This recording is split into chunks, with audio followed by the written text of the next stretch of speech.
Bien, hermanos, tengan ustedes un feliz sábado. Al comenzar este día sábado ahora, vamos a estudiar la clase número 11 del tema de divinidad. Y antes de comenzar la clase, ¿qué les parece si nos ponemos de rodillas para hacer una oración?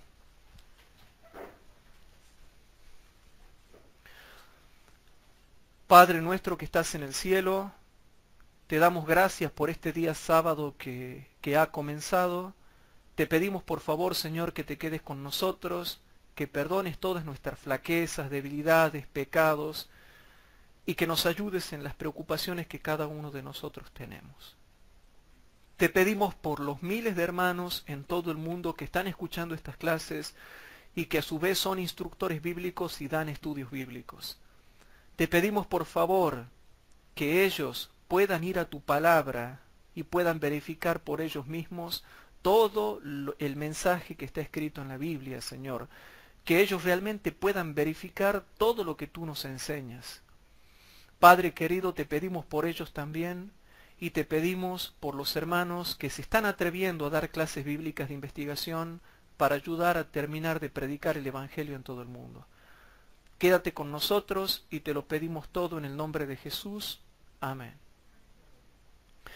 Bien, chicos, como ustedes sabrán, hoy nos toca ver la clase número 11 del tema de la divinidad de Cristo. Nos toca ver la clase número 11. Yo tengo muchas ganas de estudiar este tema lo mismo que ustedes. Y como ustedes sabrán, se están introduciendo muchas herejías dentro de la iglesia adventista. Y hermanos, yo dudo mucho de la teoría de la mano negra. No sé si me explico. Y ustedes también saben a lo que me estoy refiriendo. Yo no creo que haya una teoría de la mano negra. Y si la hay, ya no tengo la culpa yo, ni tienen la culpa ustedes. Porque nosotros no tenemos la culpa de cómo nos llega la información. ¿Se entiende eso, hermanos? Pero allí es donde fallan los grupos antitrinitarios, porque lo que ellos presentan tiene su fundamento, pero fallan en presentar la otra cara de la moneda. Luego nosotros no tenemos la culpa. Si ellos quieren que nosotros nos volvamos antitrinitarios, si ellos quieren que los adventistas del séptimo día nos volvamos antitrinitarios, pues está bien. Pero me tienen que demostrar que todo lo que la hermana White escribió con respecto a las tres personas de la deidad como tres seres distintos el uno del otro son mentiras. Si ellos me muestran con los originales realmente que la hermana White se equivocó, y yo sería el primero en volverme antitrinitario. Pero no me lo pueden demostrar. Por lo menos hasta ahora no lo han podido demostrar. Entonces explican una parte, pero ¿de qué sirve que expliquen una parte si no explican la otra?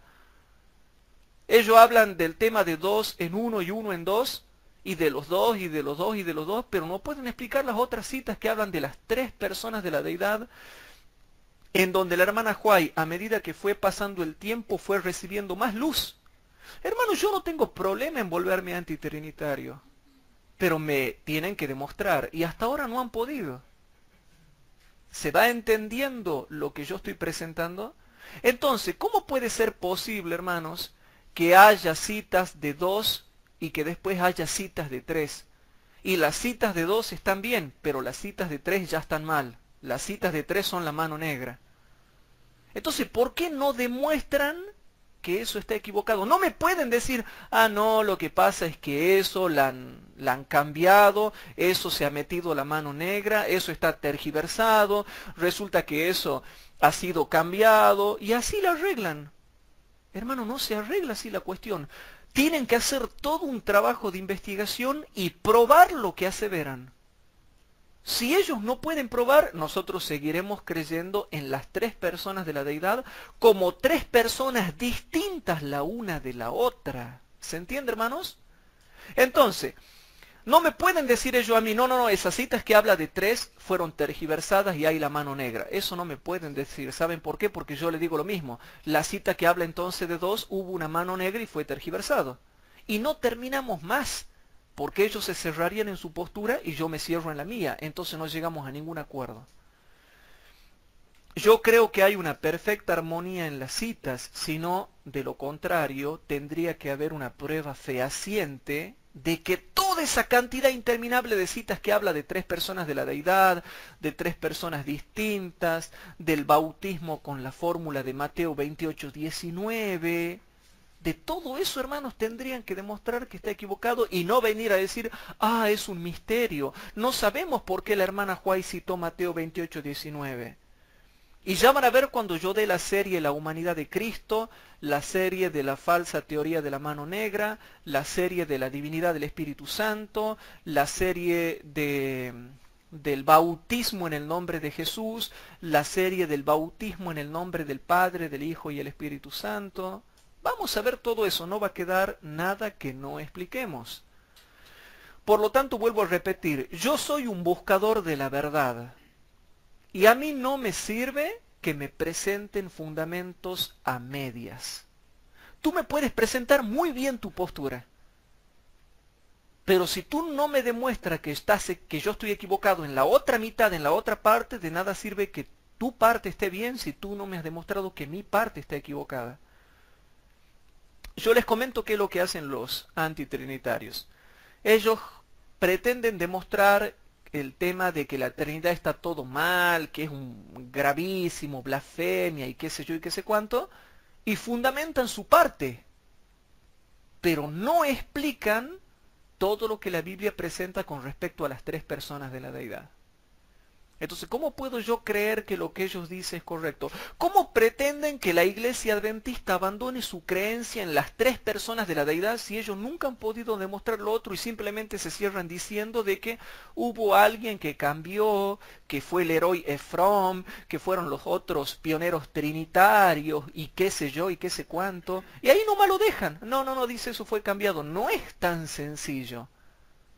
No es tan sencillo, hermanos. Ya van a ver cuando estudiemos el tema del bautismo de Mateo 28:19, es toda una serie eso. Vamos a ver qué es porque ellos dicen que tenemos que ser bautizados en el nombre de Jesús y nada más. Y el que ha sido bautizado en el nombre del Padre, del Hijo y del Espíritu Santo está en terrible apostasía. Por supuesto, tienen una ignorancia supina en lo que tiene que ver con el espíritu de profecía, ¿no? Pero como yo les vuelvo a decir, si fuese verdad que todas esas citas no existen, que están adulteradas, que hubo, hermanos, la teoría de la mano negra, y bueno, ya no tenemos la culpa nosotros, porque nosotros no tenemos la culpa en cómo nos llega la información. Y el error tiene que ser demostrado. No es que yo le digo, chicos, ¿saben qué? Mañana nos volvemos antitrinitario todo. ¿Y por qué? Y porque me ha dicho un antitrinitario que todo está cambiado. ¿Y qué ustedes van a decir? Ah, bueno, nos volvamos antitrinitarios por eso. No, usted va a decir, bueno, Hugo, ahora vas a tener que probar cada uno de los acertos que vos has dicho. Móstrame escrito por escrito, original por original, dónde está el cambio y la falsedad. Si no, no podemos creerte nada. Porque a pesar de que vos me demostres que hay dos en uno y uno en dos, si no me demostrás que la otra parte no existe, tu teoría está muy linda, pero no te puedo creer. ¿Se entiende, hermanos? Bueno, hoy tenemos que ver la clase número 11 y precisamente esos grupos antitrinitarios, hermanos, andan predicando que Cristo viene el 15 de octubre del 2011, hermano. Bueno, yo ya sé que no va a venir, hermanos, no va a venir esa fecha. Pero hablando como en ignorancia digo, más vale que venga. Porque si no llega a venir se funden para toda la existencia de su propia miserable vida. ¿Se entiende, hermanos? Y eso es lo que me duele por ellos, porque se entregan atados en manos de sus críticos. Dejando de lado también el hecho que no conocen el mapa profético. Dejando de lado que no conocen la secuencia profética anterior al fin del tiempo de gracia y no conocen la secuencia profética anterior a la segunda venida de Cristo. Bueno, hermanos, todo eso pasa cuando no se estudia detalladamente la Biblia. Yo creo que con respecto a la divinidad hay muchas cosas que son misterios que no la vamos a poder entender acá, sino que la vamos a entender cuando lleguemos al cielo. Pero no podemos llegar al extremo como hacen los antitrinitarios, que yo los estudié, hermano, y ellos le llaman a la iglesia adventista la ramera. Yo escuché donde un antitrinitario le llama la ramera. Le llama la ramera, le llaman que estamos en apostasía. Nosotros somos ramera para ellos. Se van de la iglesia, hacen iglesia aparte, usan ellos los diezmos, critican a la iglesia, tienen el bolsillito lleno con el diezmo. ¿Y qué me van a decir? Ah, no, pero ¿saben qué? Ellos tienen perfecta sabiduría para saber cómo se administra el diezmo. Los pastores de la iglesia adventista lo administran mal, según ellos. Ah, no, pero ellos sí saben cómo se lo administra.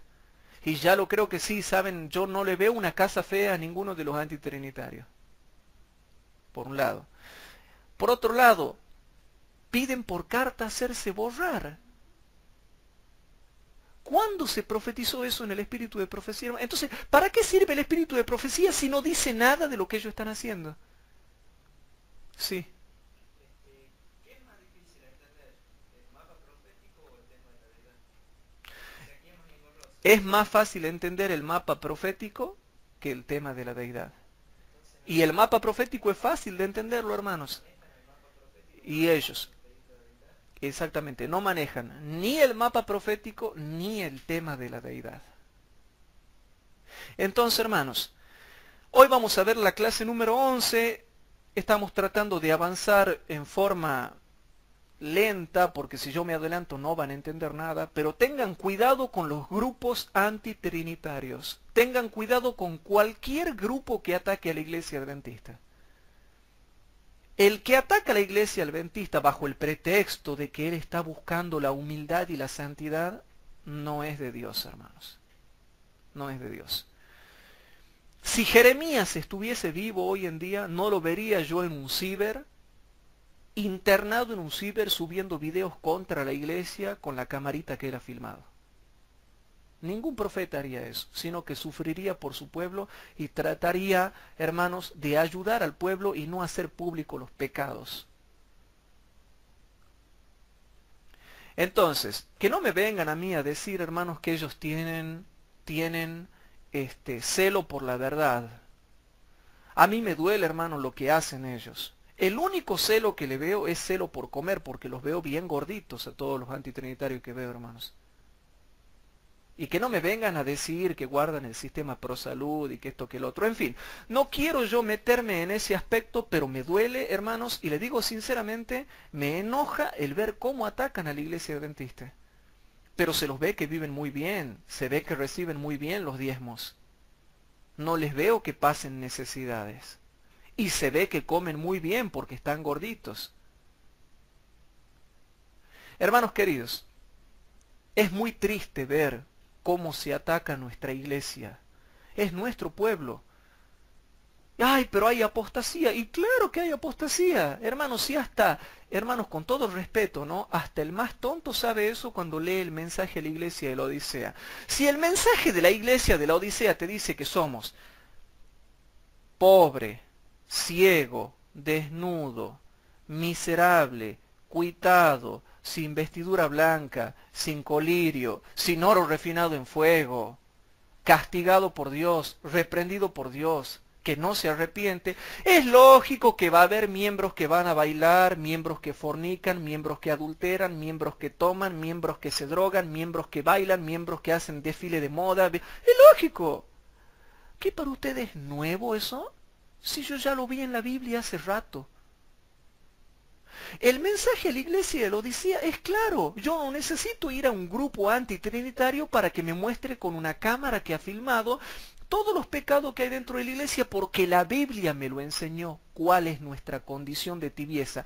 Y que por estar en esa condición de tibieza, es lógico que voy a ver un hermano que se emborracha, un hermano que le pega a su mujer, un hermano que engañó a su mujer, un hermano que se drogó, un hermano que se apartó de la fe, un hermano que es hipócrita, un hermano que es chismoso. No es necesario que lo filme con la camarita, ya estaba en la Biblia. Y no necesariamente tiene que ver por la apostasía omega, aunque ya estamos en el tiempo de la apostasía omega, pero no necesariamente tiene que ver con la apostasía omega, sino por la condición de tibieza, la cual los mismos grupos anti-iglesia nunca han discernido dicho mensaje. Entonces, hermanos, le erraron muy feo a querer hablar de la apostasía porque ya estaba en la Biblia. Y todos los que estamos adentro de la iglesia adventista, ellos creen que somos chiquitos para que nos vengan a mentir así. Creen que no tenemos discernimiento, creen que no leemos, creen que no estudiamos. Nosotros sabemos primero que ellos. Y yo también tengo una cámara ahí, tengo otra acá, tengo otra ahí. Capaz que después tengamos más. Y es lo mismo, es lógico que si yo salgo un sábado a la noche, voy a ver muchos hermanos en el centro o fuera del centro haciendo lo que no tienen que hacer. Es lógico que si salgo con la camarita y me paro el sábado a la mañana en la iglesia, cuando termina el culto, voy a ver hermanos hablando lo que no tienen que hablar, riéndose por lo que no se tienen que reír, diciendo lo que no tienen que decir y comportándose como no se tienen que comportar. Pero por querer hacerme famoso mostrando los pecados de los demás, estoy escondiendo los míos. Voy a filmarlo a los demás para que nadie se fije en mi vida. Hermanos, son tontitos, son tontitos. De nada sirve que salgas con tu camarita a filmar el arbolito de Navidad que hay en una iglesia adventista para que nadie se fije en tu vida y en la vida íntima y privada que tú tienes. Hermanos, cuando uno estudia la Biblia, yo no necesito que un grupo antitrinitario me venga a decir: nosotros estamos adentro de la iglesia adventista y sabemos realmente cuál es la condición que vive nuestro pueblo. Y no criticamos a la iglesia, tratamos de ayudar.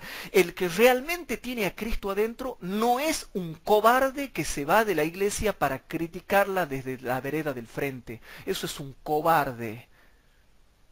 Claro, yo me voy, me cruzo la vereda del frente y la critico. Y que los hermanos me traigan los diezmos. ¿Saben por qué? Porque los pastores no sirven y yo soy maravilloso. Que me lo den a mí porque yo sí sé cómo hay que administrarlo. Ya la han dado esa novela, hermanos. Ya la han dado. Y Dios está levantando hombres y mujeres de mente aguda que no se dejan hacer el verso. Ellos pensaban que porque estaban afuera Dios les revelaba más cosas. Pues esperen a ver las clases que vamos a dar.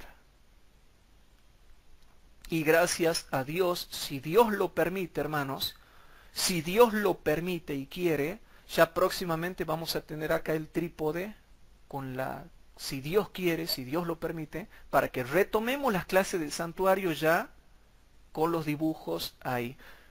Y no como decían esas hermanas laicas, cuya religión empieza y termina en el sistema ProSalud, que salieron a criticarme, que ya sé, ustedes saben de qué pastor son seguidoras, diciendo que yo no explicaba. Pues ya van a ver cómo vamos a explicar. Nuestra religión empieza y termina en Cristo, empieza y termina en la Biblia, no en el sistema ProSalud y no en un hombre, no en un pastor. Y si empezás y terminás en un pastor, me preocuparía que sea buen cristiano y que por lo menos tenga las credenciales. Pero gracias a Dios, nuestra religión empieza y termina en Cristo, empieza y termina en la Biblia. Y hermanos, yo tengo debilidades como ustedes. Yo necesito que me ayuden. Si ustedes me ven que alguna vez yo estoy débil en la fe, ¿por qué en vez de criticarme no me ayudan?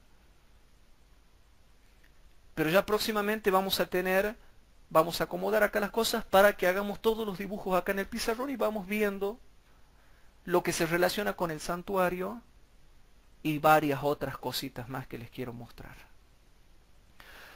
Entonces, yo no soy chiquito para que me vengan a mentir que no leo yo. Ya les voy a mostrar que sí estudio. Y hasta los mismos hermanos que nos criticaban, yo sé que están bajando nuestras clases. Si se quieren ir de la iglesia, pues que se vayan afuera y no molesten. ¿Por qué siguen molestando dentro? Resulta que se van, pero siguen molestando dentro de la iglesia. Y se creen los llamados, se creen los elegidos. Se creen que tienen un llamamiento. Y yo les pediría a esos hermanos que lean primeros escritos, pero que lean cuidadosamente todo el capítulo que se llama a los inexpertos. Que lean todo el capítulo que se llama el orden evangélico. Cuando uno lee eso, hermanos, se da cuenta que si quiere ser instructor bíblico solamente tiene que ser humilde y enseñar calladito la boca lo que dice la Biblia y nada más, y no querer hacerse el llamado por Dios para restaurar una verdad o un nombre. Oh, ¿saben qué? Noticia bomba. No se llama Jesucristo, se llama Yeshua HaMashiach. Noticia bomba, es restaurado el nombre de Jesús. Hermanos, hay hermanos queridos nuestros que nos han escrito, les damos gracias, que estaban preocupados, por eso nos preguntaban, porque dicen que les dijeron que el nombre de Jesús es Yeshua. Claro que sí, Yeshua, Joshua, Yeshua HaMashiach en hebreo, Jesús en griego, Jesús. Hermano, no importa si tú lo escribes o lo nombras en griego, arameo, hebreo, indio, ruso, chino, serbio. Lo que importa es la pronunciación del nombre o la autoridad del nombre. La autoridad que reside en el nombre de Jesús. Ah, no, pero lo pronunciemos en chino porque esa es la correcta pronunciación. Hermanos, no hay que ser tontito.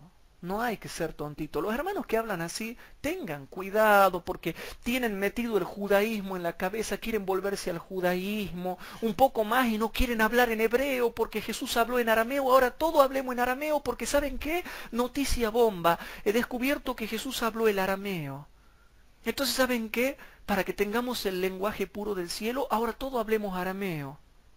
Hermanos, todas esas inmadureces están perfectamente delineadas por el espíritu de profecía y muestran el fanatismo que se iba a cumplir en el tiempo del fin. Yo no me quiero desviar del tema porque hay mucho para ver esta noche, pero les pido por favor que tengan cuidado con las inmadureces y los puntos periféricos que tocan estos grupos separatistas, que son puntos sin importancia. Tú tienes que guardar los mandamientos de Dios y la fe de Jesús. Y a pesar de que nosotros estamos estudiando la deidad, hermanos, ni aún por toda la eternidad vamos a terminar de entender la deidad. Así que yo les pido por favor, hermanos, que tengamos cuidado con esos grupos que hacen hincapié en cosas que no tienen importancia, desviando la atención de lo que es el mensaje para este tiempo. Yo también enseño de los judíos, hermanos. Yo enseño Daniel 11, enseño el tema de Medio Oriente, enseño el tema de los judíos, pero lo enseño como un tema especial. Como un tema especial, no hago que eso tiene que ser tema de salvación. Es temas especiales. Ellos lo hacen tema de salvación.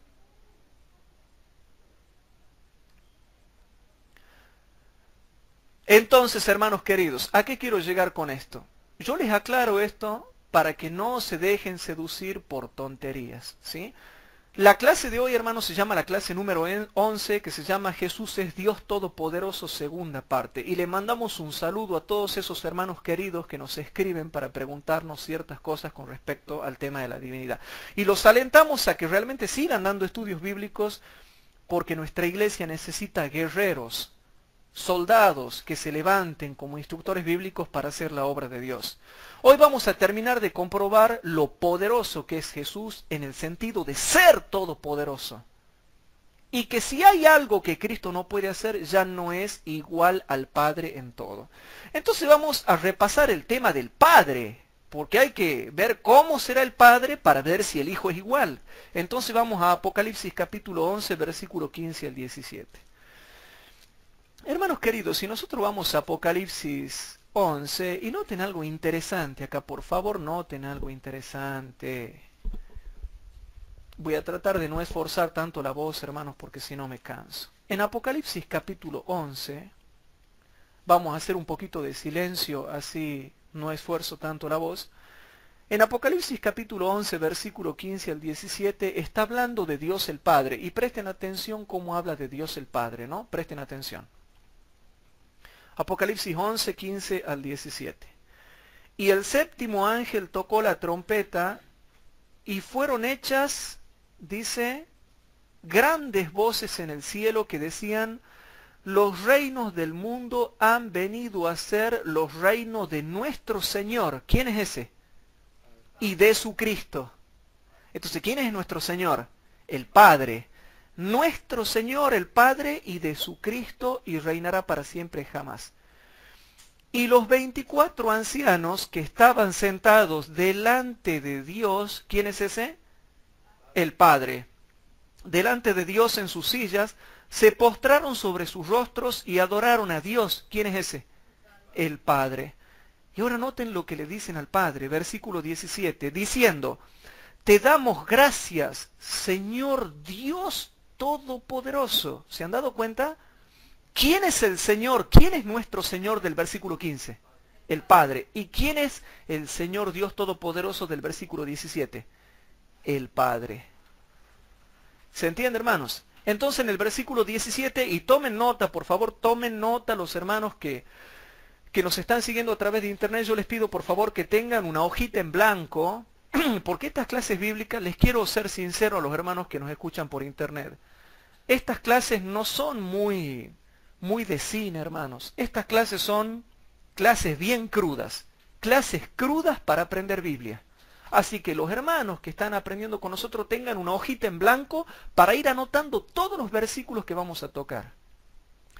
Esto es terrible, hermano, porque en el versículo 17 se le llama Dios Todopoderoso al Padre. Y dice: te damos gracias, Señor Dios Todopoderoso, que eres y que eras y que has de venir, porque has tomado tu grande potencia y has reinado. ¿Se entiende, hermanos? Aquí al Padre se le llama Dios Todopoderoso. Si ustedes se fijan, vamos a Apocalipsis 19. Anoten Apocalipsis 19. Apocalipsis capítulo 19, versículo 1 al 7 y versículo 15. Apocalipsis capítulo 19, versículo 1 al 7. Presten atención. Después de estas cosas oí una gran voz de gran compañía en el cielo que decía: Aleluya. Salvación y honra y gloria y potencia, ¿a quién? Al Señor Dios nuestro. ¿Quién es este? El Padre. Porque sus juicios son verdaderos y justos, porque Él ha juzgado a la grande ramera que ha corrompido a la tierra con su fornicación, y ha vengado la sangre de sus siervos de la mano de ella. Y otra vez dijeron: Aleluya, y su humo subió para siempre jamás. Versículo 4. Y los 24 ancianos y los 4 animales se postraron en tierra y adoraron a Dios, que está sentado sobre el trono, diciendo amén y aleluya. ¿Y quién es el Dios que está sentado en el trono de Apocalipsis 4? El Padre. Versículo 5. Y salió una voz del trono que decía: Load a nuestro Dios todos sus siervos y los que le teméis, así pequeños como grandes.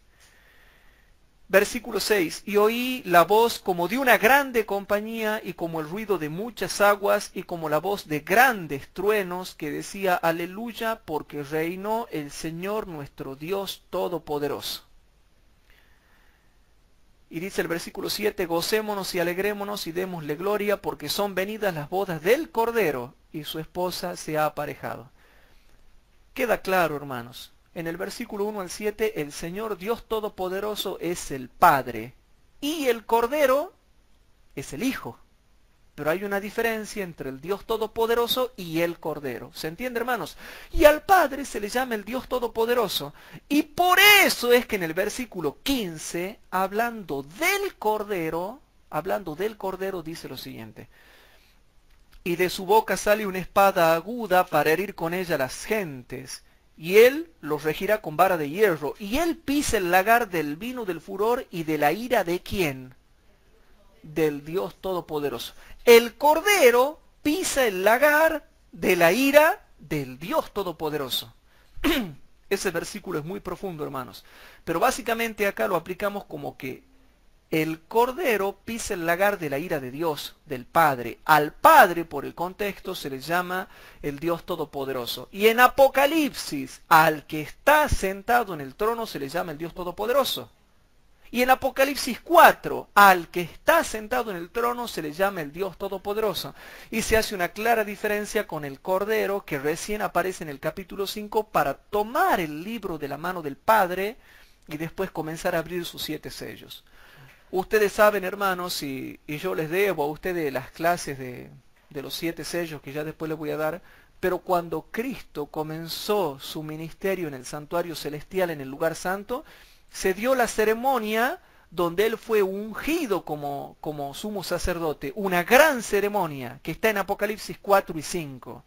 Entonces allí Cristo comienza, hermanos, a realizar su ministerio celestial en el santuario celestial. ¿Y qué pasa?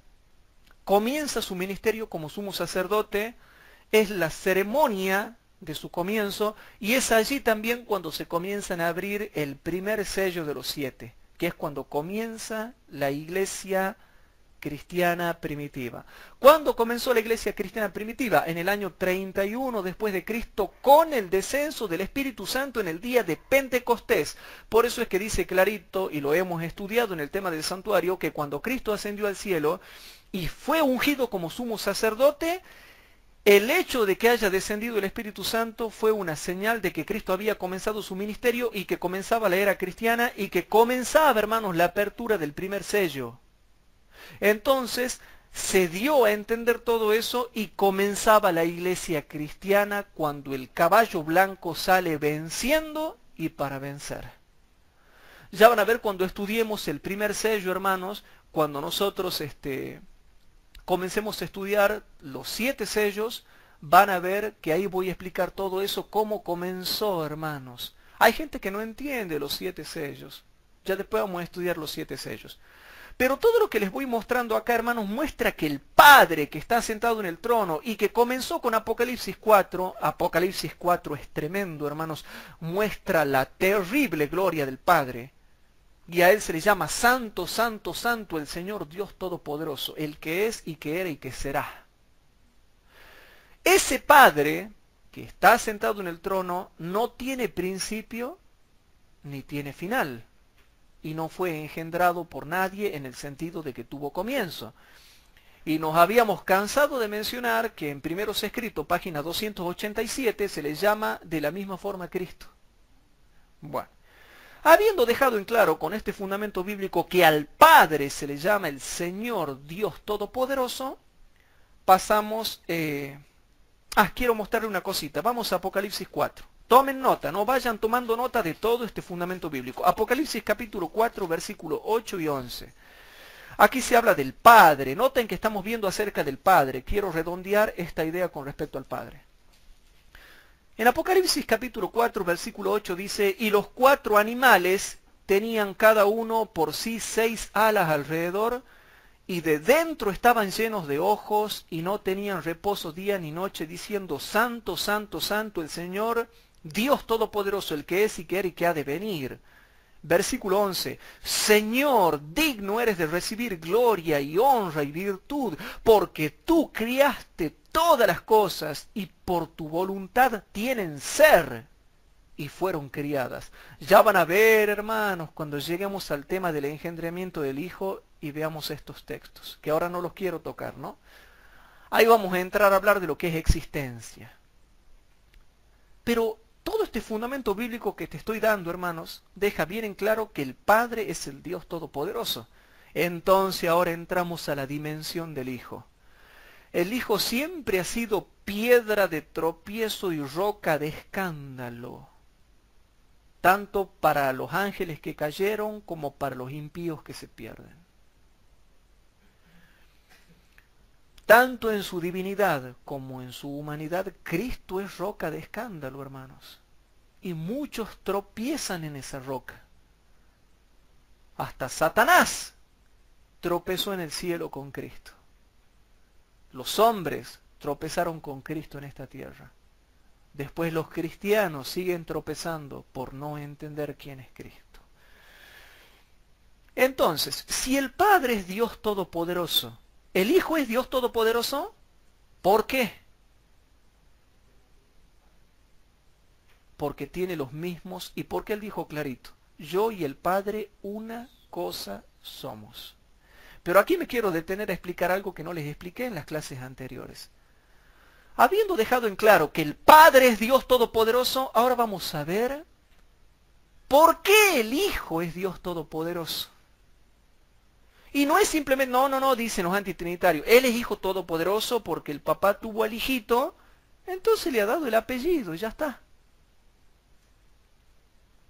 Pero no puede ser así, hermanos, porque si hubo un tiempo en que el hijo no existía y de pronto el hijo despierta, ah, aquí estoy yo. Y le dice el padre, ah, yo te he traído a la existencia para que vos vayas a morir un día por los seres humanos. Ah, mira qué bonito. Yo no sabía, dice el hijo. De pronto el hijo viene a la existencia y dice, ah, hola, mira, yo soy el padre, vos sos mi hijo, te acabo de llamar a la existencia y yo te he traído a la existencia porque te voy a tirar todo el fardo a vos. Después, de aquí a unos millones de años, vos vas a ir a morir por los que pequen, por los que caigan en pecado. Ah, mira qué bonito, le dice el hijo, no sabía. Me hubiera dejado como estaba nomás. ¿Para eso me ha traído la existencia? Mira qué lindo. Así es, hermano, el plan de salvación. Ay, hermanos. Ay, hermanos. Bueno, se hablan cada cosa que ellos se ríen de nosotros, ¿no? Pero yo me río de lo que hablan ellos, hermano. ¿Qué quieren que le diga? Yo me río de lo que hablan ellos. No se puede decir así. Yo les voy a mostrar ahora algo que tiene que ver entre el Padre y el Hijo. Vamos a ir a Juan capítulo 10, hermanos. Ustedes han dicho que tenían ganas de estudiar. Bueno, vamos a estudiar hoy, hermanos. Juan capítulo 10.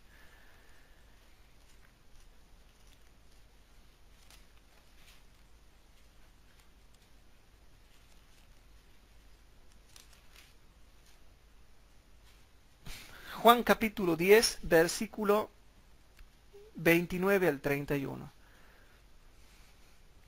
Yo les voy a explicar algo acá que los antitrinitarios no pueden entender. Y eso que recién estoy hablando del Padre y el Hijo, ¿no? No estoy hablando todavía del Padre, el Hijo y el Espíritu Santo. Ya van a ver cuando entremos. Estoy hablando de los dos nada más. Pero ya hablando de los dos, ellos cometen terribles errores. Bueno, presten atención porque esto no lo van a escuchar que se lo expliquen porque no se lo entiende. Yo les voy a explicar esto. Y yo lo he preguntado y no sabían responder. Mi Padre que me las dio, Juan capítulo 10, versículo 29 al 31. Mi Padre que me las dio, mayor que todos es y nadie la puede arrebatar de la mano de mi Padre. Yo y el Padre una cosa somos. Paremos en el versículo 30, por favor, paremos en el versículo 30. ¿Saben lo que dicen los antitrinitarios? Ah, sí, dice ellos eran uno en propósito, eran uno en metas, eran uno en carácter, eran uno en planes, estaban de acuerdo. Eso dicen los antitrinitarios y los testigos de Jehová. Entonces dicen ellos, no, ¿qué esencia? Dicen ellos, no, ¿qué eso de la esencia? Eso es satánico, dice, eso no existe. ¿Qué vienen con esencia y naturaleza divina, que eran uno en dos y dos en uno? Eso no existe. Ellos eran uno en planes, dice, estaban de acuerdo el Padre y el Hijo, eso nada más quiere decir. Y yo te pregunto, ¿se puede referir a eso? No, porque saben que yo les hago una pregunta. ¿Ustedes son uno con Cristo en planes? ¿Tienen los mismos planes que Cristo? Sí. ¿Ustedes piensan y quieren pensar igual que Jesús? Sí. ¿Ustedes quieren que se termine la obra en este mundo como quiere Jesús? Sí. ¿Ustedes tienen amor por las almas como tiene Jesús? Sí. ¿Ustedes se sienten mal cuando alguien no acepta la verdad como Jesús? Sí. ¿Ustedes quieren que la luz del Evangelio alumbre a todo el mundo como quiere Cristo? Sí. ¿Tienen los mismos planes que Jesús? Sí. ¿Quieren los mismos planes que Jesús? Sí. La iglesia quiere lo mismo que Cristo. Tenemos el mismo propósito, sino ¿para qué estoy en la iglesia si no tengo el mismo propósito que Jesús? Ellos dicen así, los adventistas antitrinitarios y los testigos de Jehová dicen, no. Cuando acá dice yo y el Padre una cosa somos, es que estaban de acuerdo en un propósito, eran uno en propósito. Entonces yo le leo el versículo 31. Entonces volvieron a tomar piedra los judíos para apedrearle. ¿Por qué le van a apedrear si no ha dicho nada malo? ¿Cuándo se apedreaba? Cuando se blasfemaba contra la divinidad, entre otras cosas. Si Cristo hubiera estado queriendo decir que Él y el Padre eran uno en metas, nada más, uno en propósito. O sea, hasta los judíos entendían lo que quería decir Cristo. hasta los judíos entendían lo que Cristo había querido decir. Si Cristo viene y dice, yo y el Padre una cosa somos, está hablando de que tenían la misma esencia, porque si Cristo hubiera dicho, yo y el Padre tenemos el mismo propósito, estamos unidos en metas, estamos de acuerdo en salvar al hombre, entonces ¿por qué lo van a querer apedrear? Si Jesús tenía ese propósito, los profetas tenían ese propósito, los santos tenían ese propósito, los fieles de todas las épocas estaban unidos con Dios en el mismo propósito, y hasta en carácter, porque al ser participantes del amor de Dios, llegaban a reflejar el carácter de Dios. Y también eran uno con Dios en carácter. Nosotros también, cada día que pasa, también somos uno con Dios en carácter porque Él nos hace que participemos de su carácter. Por eso dice Pedro, somos participantes de la naturaleza divina. Entonces, aquí no está diciendo simplemente de que ellos eran uno en meta, propósito y carácter, sino también en naturaleza, esencia y sustancia divina, en deidad y divinidad. Por eso los judíos, que no eran tontos, eran inteligentes.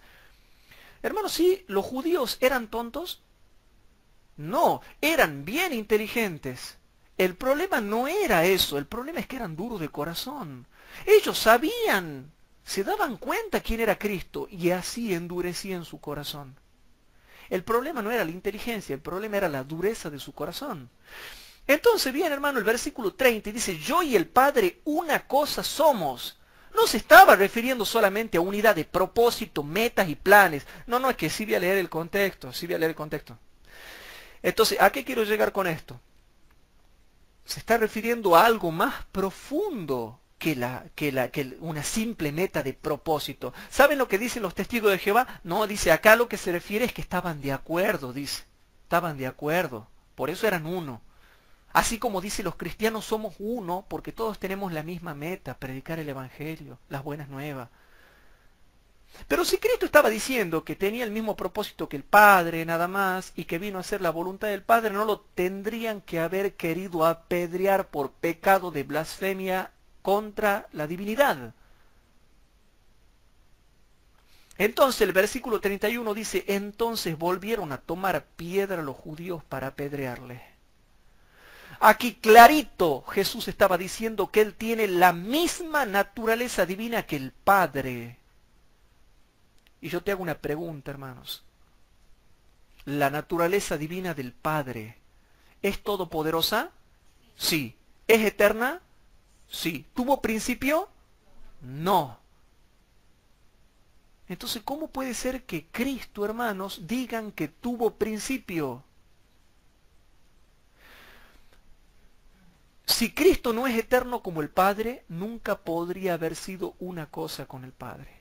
Porque algo que es semi-eterno no puede ser totalmente una cosa con algo que es eterno. Bueno, y ahora viene, no vamos a hablar más de esto, seguimos leyendo el versículo, noten por favor. En los versículos 37 al 39, refuerza lo que acabamos de leer. Y noten que todo está en su perfecto contexto. Y ahora viene el versículo 37 al 39. Y dice así, hermanos. Si no hago las obras de mi Padre, no me creáis. Mas si las hago, aunque a mí no me creáis, creed a las obras. Y yo pregunto, ¿para qué? ¿Para qué? Para que conozcáis y creáis que el Padre está en mí y yo en el Padre. En una palabra, lo que le acabo de explicar recién, que somos una cosa, una esencia, el mismo en esencia. El Padre y el Hijo son distintos en persona, pero son el mismo en esencia. Y eso es lo que no entienden los antitrinitarios. Y noten el versículo 38. Y quiero aclarar algo porque se entiende mal esto, ¿no? Noten el versículo 38. Mas si las hago, aunque a mí no me creáis, creed a las obras, para que conozcáis y creáis que el Padre está en mí y yo en el Padre. ¿Saben lo que dicen los antitrinitarios? Claro, dice, el Padre estaba en él porque le dio el Espíritu Santo en su bautismo. Entonces ahí, como nosotros, que el Padre está en nosotros por su Espíritu. No, hermanos, no es tan simplote. ¿Y qué antes del bautismo el Padre no estaba en Cristo? O sea que recién en el bautismo lo tuvo el Padre.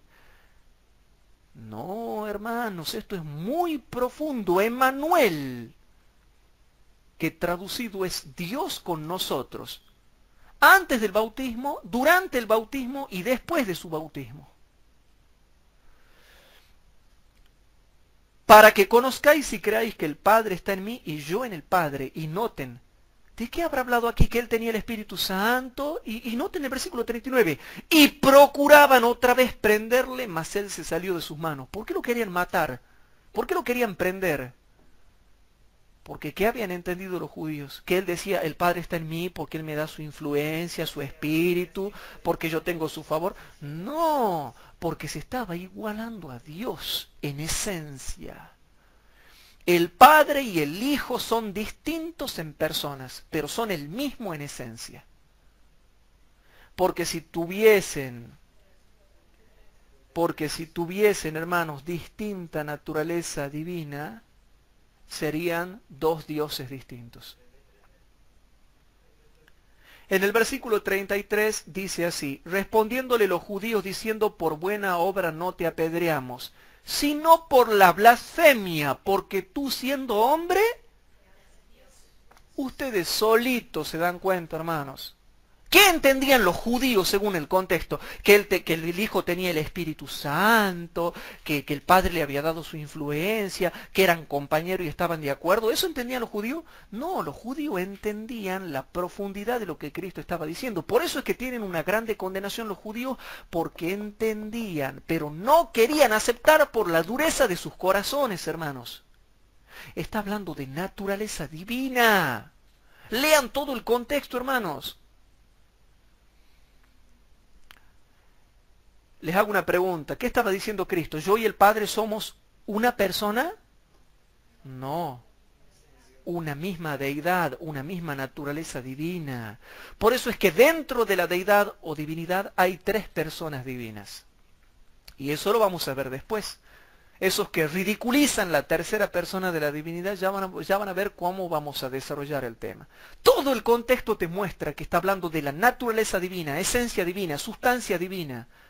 Materia divina. La materia divina, hermanos, es inalcanzable, invisible, incomprensible. Es de lo que está hecho Dios. Y eso nadie lo puede explicar ni entender. Entonces, yo te hago una pregunta, hermanos. Si el Padre y el Hijo son una sola cosa, si el Padre está en el Hijo y el Hijo está en el Padre, siendo los dos iguales en deidad como lo entendían los judíos, ¿el Padre y el Hijo son todopoderosos?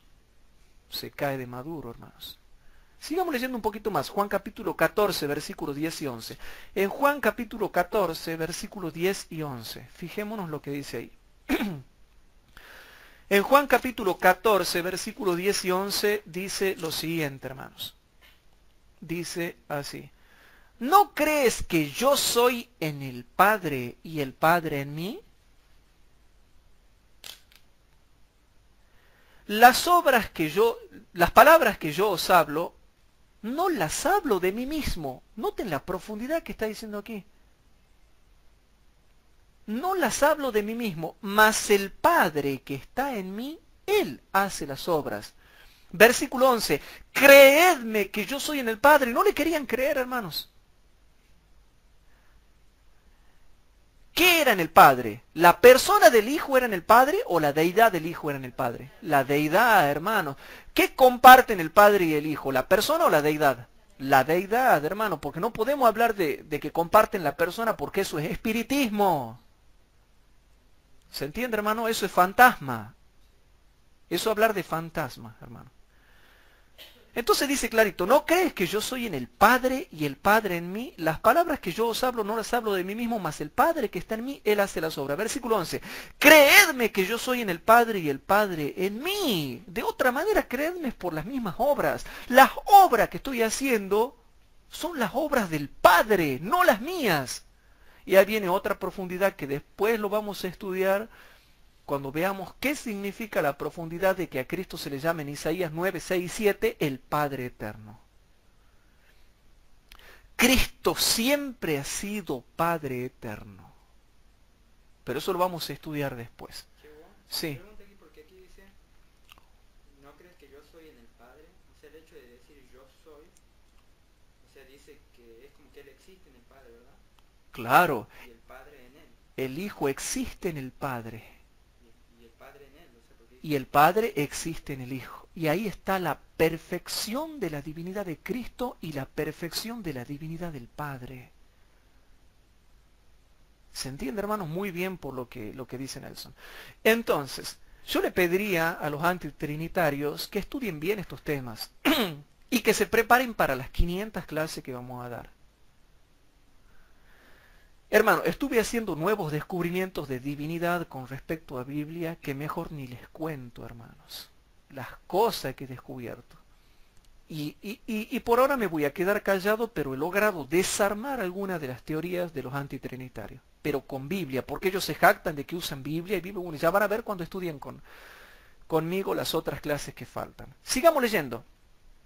Entonces, si el Padre está en el Hijo y el Hijo en el Padre, y el Padre es todopoderoso, pero el Padre es en el Hijo, y el Hijo es en el Padre, y el Padre está en el Hijo, y el Hijo está en el Padre, y Jesús dice, yo soy en el Padre, y el Padre es en mí, ¿son la misma naturaleza divina y deidad? Sí. Entonces, ¿el Hijo tiene la misma deidad del Padre que es todopoderosa? Sí. Luego, si el Hijo hubo un tiempo en que no existía, entonces no es todopoderoso. Y si es como dicen los antitrinitarios, que hubo un tiempo en que el Padre lo llamó a la existencia al Hijo, si hubo un tiempo en que el Hijo no existía, entonces hubo un tiempo en que el Padre no existía. Y te paso a explicar por qué. Ellos cometen un error muy tonto, hermanos, y les paso a comentar cuál es. Ellos dicen así, no, dice, pero el Padre era primero que el Hijo. Yo te hago una pregunta, hermanos. ¿Un padre es primero que el Hijo? No. Nadie es padre hasta que primero no nace el Hijo. Primero debe nacer un hijo para que recién uno se convierta en padre. Yo puedo decir, no, pero yo ahora existo y yo soy padre y algún día voy a tener un hijo. Mentira, eso no es así. Primero debe existir, nacer, surgir un hijo. Primero debe ser el Hijo para que recién exista un padre. Luego, si no existe un Padre eterno y un Hijo eterno, como creemos nosotros y como lo enseña la Biblia y el Espíritu de Profecía, si hubo un tiempo en que el Hijo no existía como Hijo eterno, entonces hubo un tiempo en que Dios no era Padre eterno, ni existió como Padre. Entonces nos metemos en un lío ya. Primero debe ser el Hijo para que recién sea el Padre, y no al revés. Yo ahora lo veo a Bernardo, él dice, bueno, pero yo algún día voy a tener un hijo. Nunca va a ser padre hasta que primero no sea su hijo. Elías nunca va a ser padre hasta que primero no veamos al hijo que nace. Primero debe ser y nacer el hijo para que recién uno llegue a ser padre. Primero es el hijo siempre. Nelson, yo, Emilio, Luis, nadie es padre hasta que primero no es el hijo. El hijo es primero. ¿Se va entendiendo, hermanos? Por eso es que yo me estoy tomando mi tiempo para explicar estas cosas, porque los antitrinitarios, ellos se creen muy pícaros y yo estoy mostrando que no son tan pícaros como ellos creen. Y si el Hijo te está diciendo, yo soy en el Padre, y el Padre es en mí, ¿está hablando de persona o de esencia? De esencia divina, hermanos. Sigamos leyendo. Juan 16, 15. Juan capítulo 16, versículo 15. Hablando del Espíritu Santo, nos hace descubrir una verdad esto. En Juan 16, 15 dice lo siguiente. Juan capítulo 16, versículo 15. Juan capítulo 16, versículo 15. Todo lo que tiene el Padre, mío es. ¿El Padre tiene eternidad sin fin? Bueno, el Hijo dice, mío es. ¿El Padre es todopoderoso? ¿Tiene omnipotencia? Bueno, viene el Hijo y te dice en la cara, todo lo que tiene el Padre es mío. ¿El Padre tuvo principio? No. Bueno, dice el Hijo, si el Padre tuvo esa virtud de no tener principio, lo que tiene el Padre es mío. Y chao. Chao, si no te gustó, no te gustó. Cristo te está diciendo en la cara, todo lo que tiene el Padre menos su omnipresencia. ¿Dice así? todo lo que tiene el Padre menos su eternidad es mío. ¿Dice así? No, te está diciendo en la cara, todo lo que tiene la persona del Padre, y no está hablando de la deidad, está hablando de la persona del Padre. ¿Se entiende, hermanos? Y el Padre es todopoderoso, y sí, porque lo dice Apocalipsis capítulo 4, versículos 8 y 11. Ahora viene Jesús y dice, todo lo que tiene el Padre mío es. Por eso dije que tomará de lo mío y os lo hará saber. El Espíritu Santo ahora toma el atributo de la eternidad del Padre y nos lo da a conocer a nosotros y nos lo hace saber. El Espíritu Santo toma la omnipotencia del Padre, que es la misma que la del Hijo, y nos la da a conocer. El Espíritu Santo toma el atributo de la omnisciencia del Padre, que es la del Hijo, y nos la hace conocer. ¿Se entiende, hermanos, o no? El Espíritu Santo nos da a conocer todo lo que tiene el Padre, que es lo que tiene Cristo, porque lo que es del Padre es de Cristo. ¿Se entiende o no se entiende, hermanos? Juan capítulo 17. En Juan capítulo 17, versículo 10. Juan capítulo 17, versículo 10. Noten lo que dice, hermanos. Y todas mis cosas son tus cosas, y tus cosas son mis cosas, y he sido glorificado en ellas. Y habla de toda la vida terrenal de Cristo cuando Él vivió con su humanidad, pero que incluso dentro de su humanidad se cansa de mostrar la Biblia cómo afloraron sus atributos. Yo les hago una pregunta, hermanos. ¿Afloró la divinidad a veces en la humanidad de Cristo? Sí.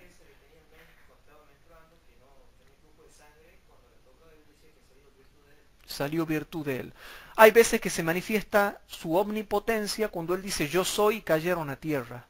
Se manifiesta su omnipresencia cuando lo ve al verdadero israelita, cuando estabas debajo del árbol te vi. Hay veces en que afloraba su divinidad, hermanos. Y aquí está hablando en profundidad de la deidad de Cristo, que aún viviendo en su humanidad, afloró también su divinidad. Y noten lo que dice Cristo. Y todas mis cosas son tus cosas, y tus cosas son mis cosas, y he sido glorificado en ellas. A lo largo de la vida de Cristo se manifestó su humanidad. Pero para que nadie vaya a quedar con dudas acerca de que ese hombre Jesucristo era Dios manifestado en carne, muchas veces Dios permitió que en la humanidad de Cristo aflore su divinidad para que los seres humanos lleguen a discernir que ese no era cualquier hombre, sino Dios manifestado en carne. ¿Se entiende, hermanos? Juan capítulo 17, versículo 21 y 22. En Juan capítulo 17, versículo 21 y 22 dice así: para que todos sean una cosa como tú, oh Padre, en mí y yo en ti. El Padre y el Hijo son una sola cosa, hermanos. Que también ellos sean entre ellos una cosa. ¿Dice así? No. En nosotros una cosa para que el mundo crea que tú me enviaste. Y yo la gloria que me diste les he dado para que sean una cosa como también nosotros somos una cosa. Juan 17, 21 y 22, repito, Juan 17, 21 y 22 dice, escuchen, dice Cristo, quiero que entiendan lo que les voy a decir. Y lo dice así en Juan capítulo 17, versículo 21 y 22. Les voy a decir una cosa. Yo y el Padre somos una cosa. ¿Les quedó claro eso o no? Bueno, ahora ustedes tienen que ser una cosa en mí, conmigo, dice Cristo. Dice Cristo, ¿ustedes tienen que ser una cosa con mi Padre? No. Ustedes tienen que ser una cosa con nosotros. Así como yo y el Padre somos una cosa, ustedes tienen que ser una cosa con nosotros. Pero más allá de eso, que ya lo vamos a ver después, yo lo que quiero recalcar es esta idea. El Padre y el Hijo son una cosa. Y nosotros somos uno con ellos dos, con el Padre y con el Hijo. Y ahí puede venir un antitrinitario y ustedes saben que se ponen histéricos y dicen, mira, dos, el Padre y el Hijo y el Padre y el Hijo. Yo te hago una pregunta, hermanos. ¿A través de qué medio somos hechos uno con el Padre y con el Hijo? ¿Qué pasa si yo digo, no, ¿saben qué? Yo voy a ser uno con el Padre y el Hijo, no necesito del Espíritu. Yo soy uno con el Padre y el Hijo porque se me da la gana. No, hermanos. Para que nosotros seamos uno con el Padre y el Hijo, necesitamos el poderoso Espíritu de Dios, que ya vamos a estudiar qué es. ¿Qué pasa si yo digo, no, yo no necesito ningún Espíritu Santo? Yo voy a ser uno con el Padre y con el Hijo. Para poder ser uno con el Padre y con el Hijo, para poder tener comunión con el Padre y el Hijo, se necesita el Espíritu de Cristo, que a su vez es el Espíritu del Padre, que a su vez te voy a demostrar es el Espíritu de los dos, que a su vez te voy a demostrar es el Espíritu de Dios. ¿Se entiende, hermanos? Pero ya van a ver cuando lleguemos a eso. Por ahora no lo toquemos ese tema. Bien ahí, bien ahí. Y él dice, y ya vamos a tocar, yo no quiero tocar eso todavía. Pero los antitrinitarios dicen, no, es el Espíritu de Jesús. Amén, si nadie discute. Pero yo te voy a mostrar todo lo que es el Espíritu Santo. Yo te voy a mostrar que el Espíritu Santo es Cristo, es distinto de Cristo y es igual a Cristo. Pero ese es otro tema y te voy a mostrar por qué la hermana White dice que no hay que hablar del Espíritu Santo. Porque meterse a hablar del Espíritu Santo es meterse en un berenjenal. Pero ya van a ver cuando lleguemos a ese tema. Te voy a mostrar todo lo que es el Espíritu Santo y por lo cual la hermana White dice que no debiéramos hablar de eso, pero tenemos que hablar porque los antitrinitarios se ponen a hablar. Y como ellos se ponen a atacar el Espíritu Santo, nosotros nos vemos en la necesidad de hacer apologética, que es defensa de la fe. ¿Se entiende o no, hermanos? Por eso, hermanos, estamos viendo lo maravilloso que es la Biblia. La Biblia es maravillosa, hermanos. Yo me pongo contento cuando estudio la Biblia. ¿Saben por qué? Porque yo les voy a mostrar la otra parte que ellos no saben y algunos sí saben, pero no la quieren explicar. Entonces, si el Padre y el Hijo son una sola cosa, hermanos, ¿tienen los mismos atributos? Sí. Si el Padre es todopoderoso y es una cosa con el Hijo, ¿es todopoderoso el Hijo? Sí. Y eso dejando de lado la cantidad de fundamentos bíblicos que hemos dado en las clases anteriores para mostrar que el Hijo es Dios y Dios todopoderoso. Entonces vamos a ver una cosilla. Vamos a ver Romanos capítulo 9, versículo 5. Vamos a ver Romanos 9, 5. Por eso yo reniego, hermanos, cuando hay gente que cree que sabe algo, pero no sabe. Vamos a Romanos capítulo 9, versículo 5.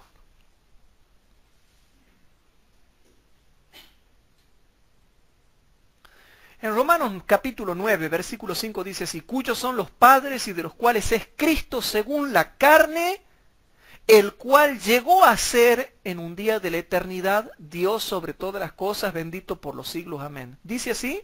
A ver, leo de nuevo la última parte. El cual en un punto de la eternidad lejano le fue dicho por Dios que sea bendito por los siglos. Amén. ¿Sobre todas las cosas? No. El cual es, en tiempo presente, el cual es Dios sobre todas las cosas, bendito por los siglos. Amén. Bueno, un momentito, ya vamos a ver eso. Aquí dice que Cristo es Dios y sobre todas las cosas y bendito por los siglos y amén. Y hay de aquel que no diga amén. Yo digo amén. ¿Ustedes dicen amén? Bueno, ahora que ya sé cómo es Cristo, ahora vamos a ver cómo es el Padre. Veamos cómo es el Padre. ¿Qué le parece si estudiamos cómo es el Padre? Vamos a 2 de Corintios 11:31. Vamos a 2 de Corintios 11:31. Yo quiero ver ahora cómo es el Padre. Sí. Muy bien, y eso vamos a ver cuando estudiemos unión hipostática y la mezcla de la humanidad con la divinidad. En Romanos capítulo 11, versículo 31, ahora ya hemos hablado del Hijo, volvamos al Padre. Por favor, volvamos al Padre, ¿sí? Volvamos al Padre, a Dios Padre.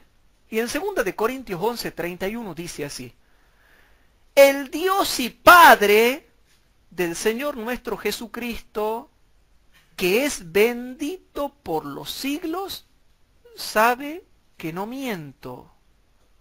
¿Quién es bendito por los siglos al final? Y yo te hago una pregunta. Y claro, yo te hago una pregunta. ¿El Dios Padre es sobre todas las cosas Dios? ¿Y es bendito por los siglos? Y el Hijo también. Ahora yo tengo una pregunta. Si el Dios Padre, que es sobre todas las cosas, y es bendito por los siglos, es todopoderoso, y el Hijo es igual que el Padre, sobre todas las cosas.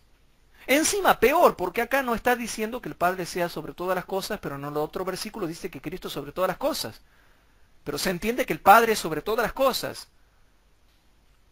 Si los dos son sobre todas las cosas y son benditos por los siglos, ¿tienen la misma naturaleza divina?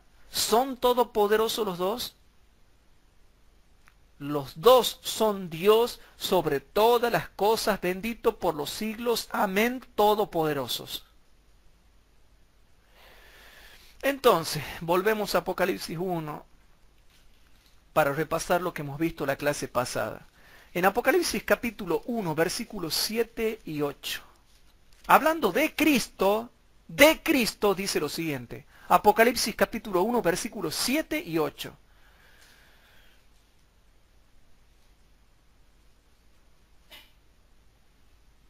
Dice así, hermanos.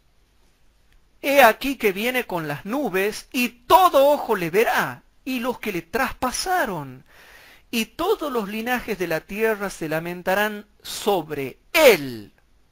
Así sea, amén.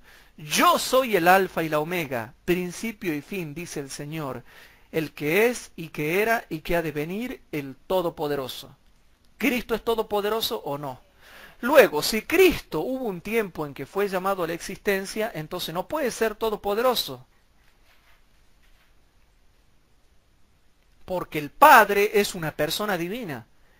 El Padre es una persona divina, pero nunca tuvo comienzo. ¿O tuvo comienzo el Padre? Porque si tuvo comienzo, el Padre de nuestro Señor Jesucristo no podría ser bendito por los siglos, como dice 2 de Corintios 11:31. Y hablando del Padre, en Apocalipsis 4 dice, el que es y que era y que será. Entonces el Hijo tiene que ser igual que el Padre. Entonces hay un Padre eterno y un Hijo eterno, tal y como lo confirma el Espíritu de profecía. Si hay algún hermano antitrinitario que está escuchando estas clases, que por favor no se asuste, porque no vayan a pensar que hay cosas que no sabemos. Las estamos dejando para más después. Pero vamos despacio, porque si no se nos van de la mano muchos detalles. Luego volvemos a Apocalipsis 4:11. Vamos a Apocalipsis 4:11, les quiero mostrar algo. En Apocalipsis capítulo 4 y versículo 11, vayan tomando nota en una hojita en blanco, los hermanos que nos están siguiendo, tengan una hojita en blanco para tomar nota. En Apocalipsis 4:11, hablando del Padre que está sentado en el trono, dice así, Señor, digno eres de recibir gloria y honra y virtud, porque tú criaste todas las cosas y por tu voluntad tienen ser y fueron criadas. Ahora leamos el 9.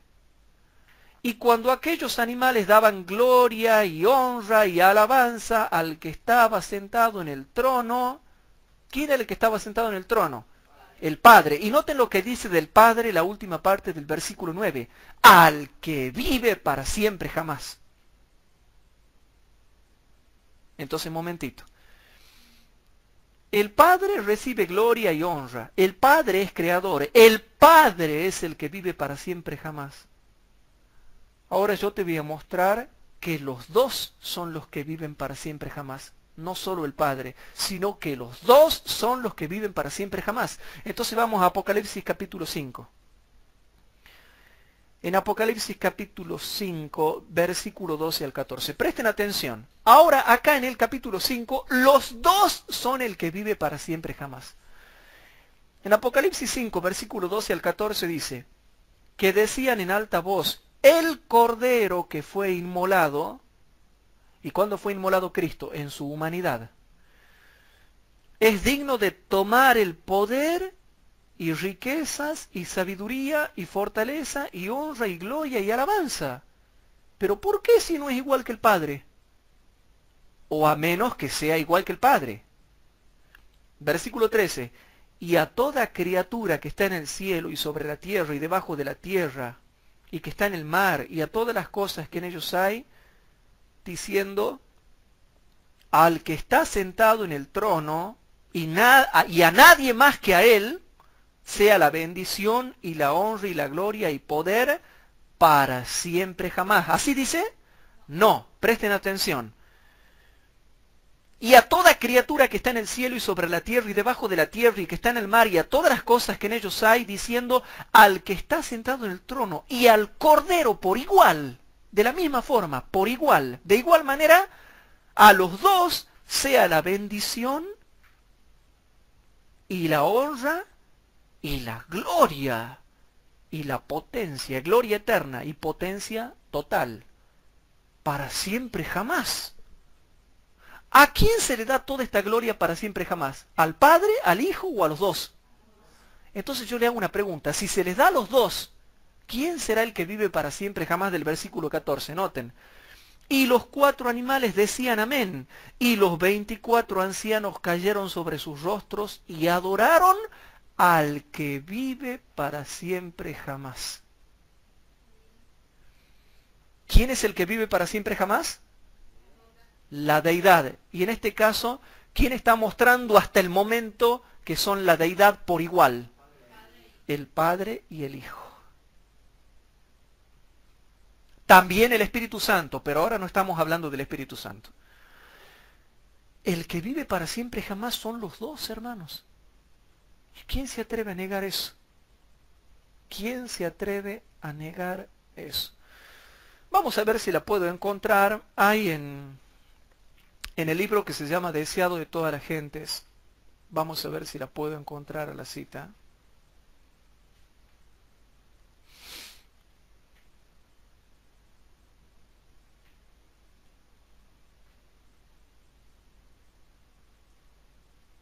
En la página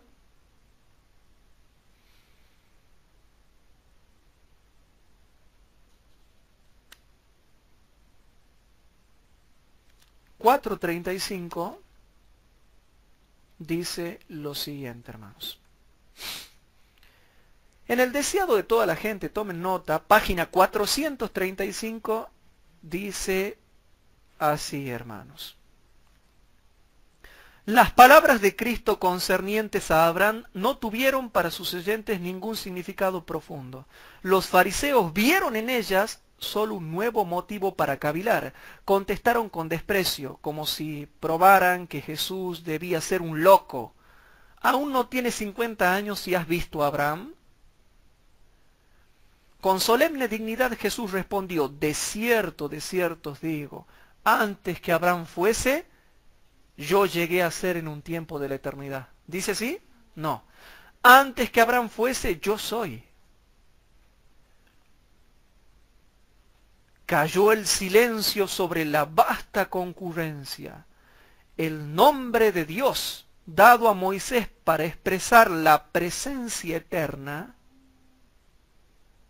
¿Presencia eterna tiene un comienzo? No. ¿Tiene final? No.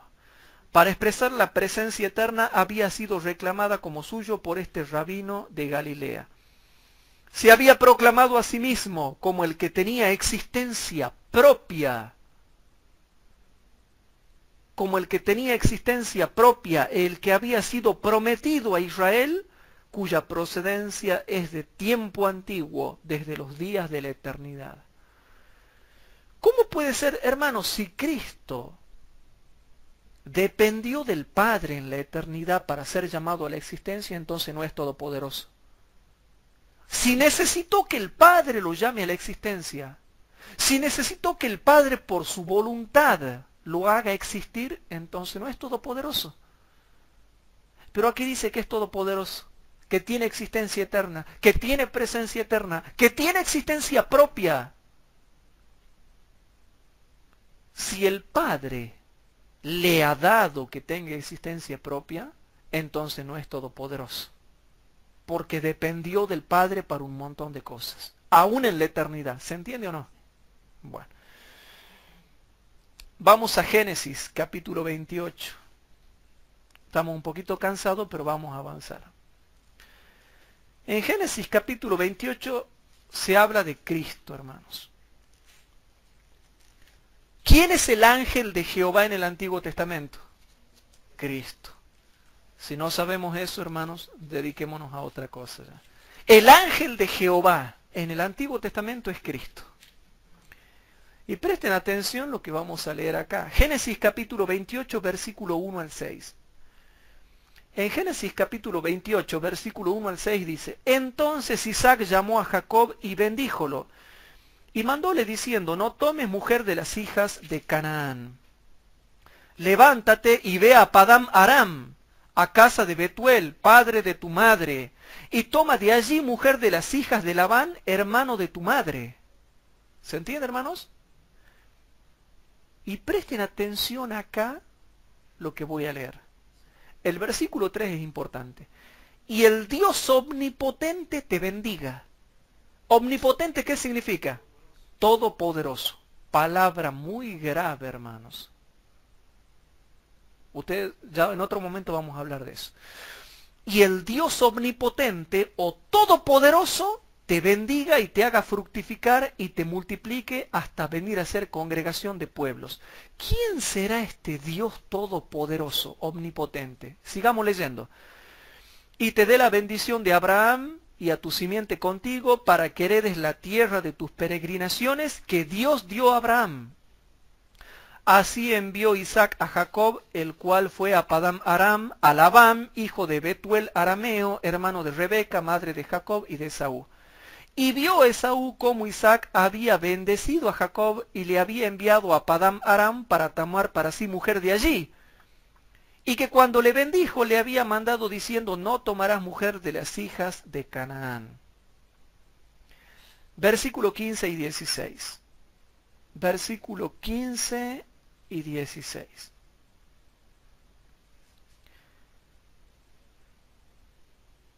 Y se le aparece Dios, ¿no? Se le aparece Jehová, se le aparece el Dios omnipotente. Y he aquí yo soy contigo, y te guardaré por donde quiera que fueres, le dice Dios. Y te volveré a esta tierra, porque no te dejaré hasta tanto que haya hecho lo que te he dicho. Y despertó Jacob de su sueño y dijo: Ciertamente Jehová está en este lugar y yo no lo sabía.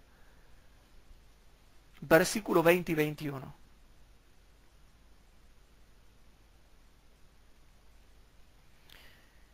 E hizo Jacob voto diciendo: Si fuere Dios conmigo y me guardare en este viaje que voy, y me diere pan para comer y vestido para vestir, y si tornare en paz a casa de mi padre, Jehová será mi Dios. Hermanos queridos, muy lindo el versículo y me olvidé de anotar el otro que tenía que traer. Vamos a ir ahora a Génesis. Vamos a ir a Génesis capítulo 48.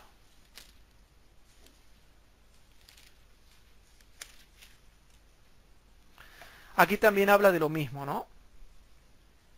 Hermanos, ¿se nombra al Dios omnipotente o no? Bueno, leamos. Génesis capítulo 48 ahora. Presten atención. Génesis capítulo 48. No vamos a leer hasta el 3 nada más. Presten atención. Está hablando del Dios omnipotente. ¿Quién es el Dios omnipotente? El Jehová que se le aparece. Pero presten atención. Génesis capítulo 48, versículo 1 al 3. Sucedió después de estas cosas el habérsele dicho a José: He aquí tu padre está enfermo.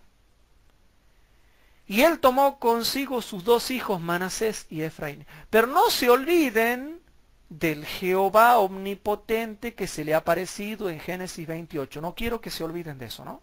Bueno, ahora vamos a Génesis 48. Versículo 2. Y se le hizo saber a Jacob diciendo: He aquí tu hijo José viene a ti. Entonces se esforzó Israel y sentóse sobre la cama. y dijo a José, el Dios omnipotente me apareció en luz en la tierra de Canaán y me bendijo. ¿Quién era? El que acabamos de leer en Génesis capítulo 28.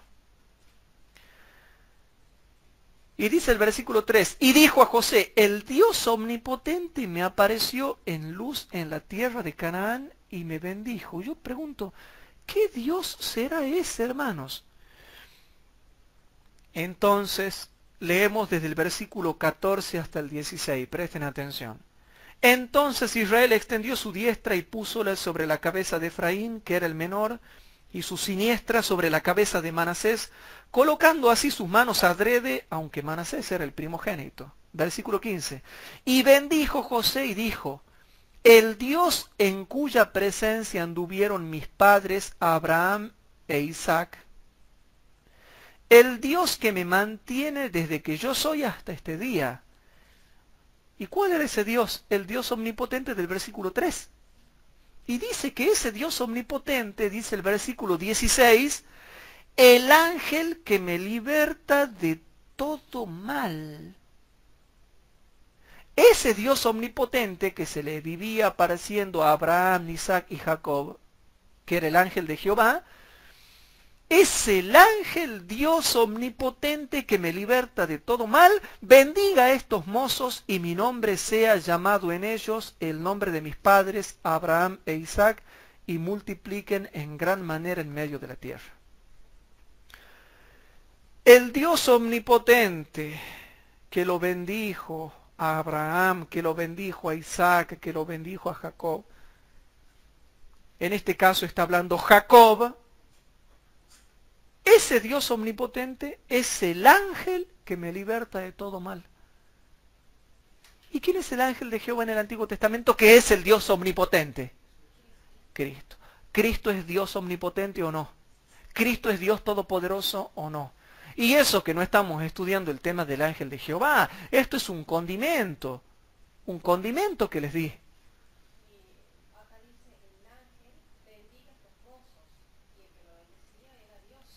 Dice que Dios bendecía, pero lo bendiga el ángel. El ángel Dios omnipotente, todopoderoso, que bendice en el Antiguo Testamento, es el ángel de Jehová, es Cristo. Y Cristo es Dios omnipotente, Cristo es Dios todopoderoso. Lean Génesis 28 y Génesis 48. Y todo el Antiguo Testamento cuando habla del ángel de Jehová. ¿Se va entendiendo, hermanos? Entonces, yo quiero llegar a esto, hermanos. Cristo es ultra, super, hiper, archidios todopoderoso sobre todas las cosas, bendito por los siglos. Amén. Cuando comienzan a decir que hay cosas que Cristo no puede hacer, que Cristo no vivió, que Cristo no experimentó, ya dejan un Cristo chiquito que no es todopoderoso. Y mi Cristo, hermanos, es el Cristo de la Biblia que es todopoderoso. Por ejemplo, si vamos a Tito capítulo 2, vamos a Tito capítulo 2. Por ponerles un ejemplo,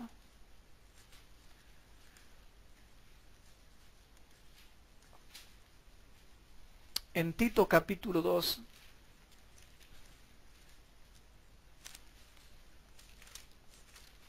versículo 10, 11 y 13. En Tito capítulo 2, versículos 10, 11 y 13. Porque hay que tener cuidado cuando somos muy literalistas en ciertas cosas. En el versículo 10 y 11 dice, no defraudando, antes mostrando toda buena lealtad, para que adornen en todo la doctrina de nuestro Salvador Dios.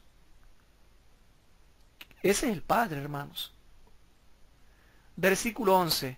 Porque la gracia de Dios que trae salvación a todos los hombres se manifestó. ¿Quién es este Dios que habla en el versículo 10 y 11?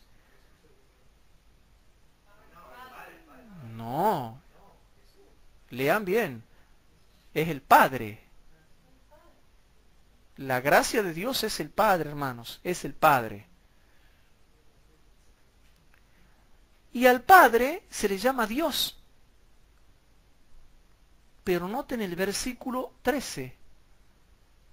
Esperando aquella esperanza bienaventurada y la manifestación gloriosa del gran Dios y Salvador nuestro Jesucristo. Al Padre se le llama Dios, pero al Hijo se le llama gran Dios y Salvador Jesucristo. ¿Ven por qué, hermanos? Cuando hay gente que dice, no, pero dicen los testigos de Jehová, no, pero Cristo es Dios fuerte, el Padre es Dios todopoderoso. Así dicen los testigos de Jehová, el Hijo es Dios poderoso, pero el Padre es Dios todopoderoso. Y al Hijo le aplican Isaías 9:6, y al Padre le aplican el Dios todopoderoso de Apocalipsis 4, 8, 9 y 11. No podemos ser literalistas, porque si no, si yo soy literalista, digo, no, mira acá, al Padre se le llama Dios, pero al Hijo es gran Dios. Si vamos por lo literalista, hermanos, si somos literalistas sin saber comparar texto con texto, entonces el Hijo es más grande que el Padre. Porque al Padre se le llama Dios y al Hijo gran Dios. Eso es para que tengan una idea por qué, hermanos, el Hijo es todopoderoso, igual al Padre. Y si hubo un tiempo en que el Hijo no existió como Hijo, entonces hubo un tiempo en que el Padre no existió como Padre. O existen los dos o no existen, hermanos. ¿Se entiende, hermanos, o no? Bueno. El espíritu de profecía en el libro Question of Doctrine, página 440, página 440, yo la vuelvo a leer, hermanos.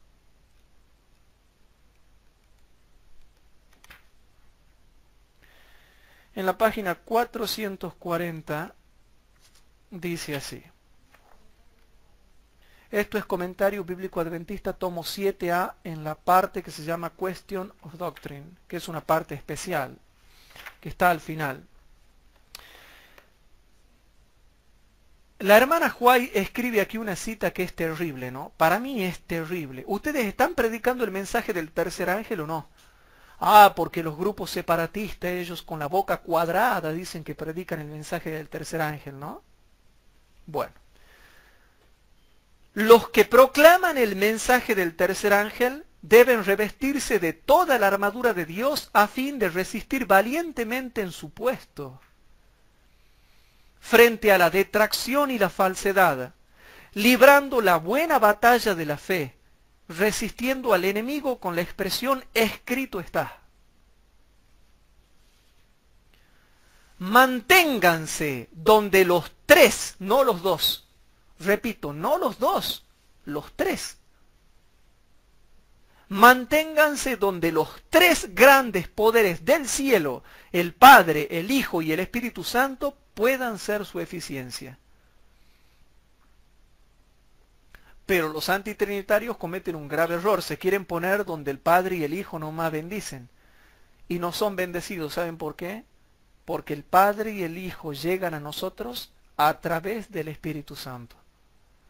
Ellos se creen pero tan maravillosos que no necesitan Espíritu Santo.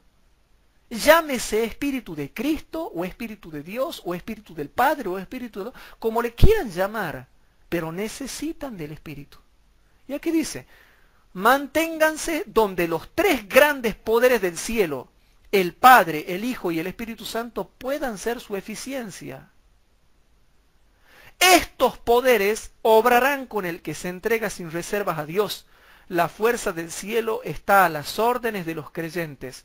El hombre que hace de Dios su confianza está protegido por un muro inexpugnable. Y noten esta última parte que yo quería explicar la clase pasada y que no pude, dice así. El hombre que hace de Dios su confianza está protegido por un muro inexpugnable. Pero cuando habla de Dios, aquí está hablando de las tres personas de la deidad, de los tres poderes grandes del cielo. Si ellos rechazan a la tercera persona de la divinidad, el Espíritu Santo, ya no quedan protegidos por un muro inexpugnable. Y por eso es que andan pateando piedras de aquí para allá. ¿Y saben cuáles son las únicas personas que se unen a esos movimientos?